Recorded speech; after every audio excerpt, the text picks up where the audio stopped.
My name is Martika Foster. My home state is Georgia, and my major is psychology with a minor in crisis counseling.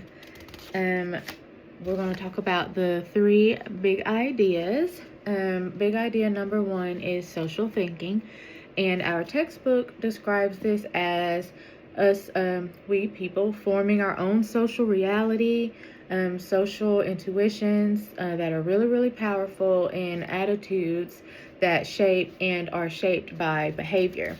In real life, this looks like us having first impressions of people. Like we quickly form an opinion on someone based on maybe how they look or their behavior. It's just natural for humans to do that. And it also shows up when people try to explain their own behavior.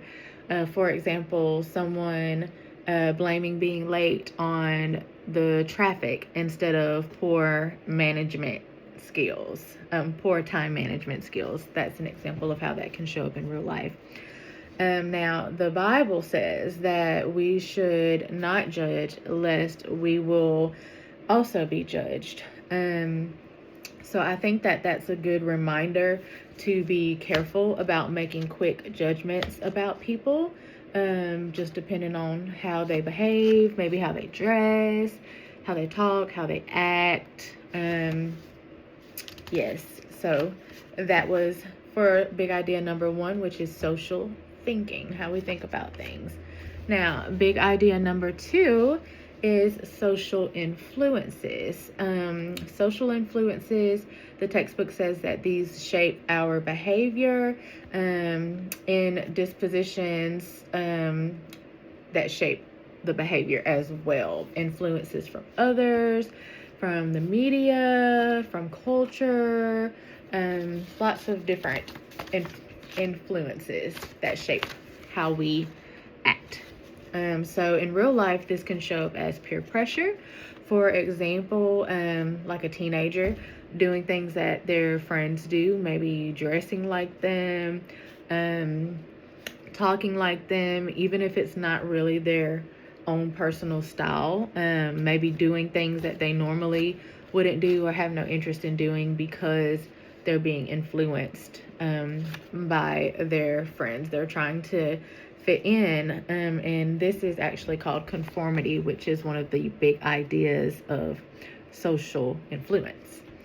Another example is obedience to authority. For example, like in a workplace, people will generally do whatever their boss tells them to do or requires them to do, whatever management tells them to do, even if they don't really agree with it or like it. And that's another, example of like conformity, but also just responding to authority and obedience to authority. Now, the Bible tells us in Romans 12:2, do not conform to the patterns of this world, but instead be transformed by the renewal of your mind.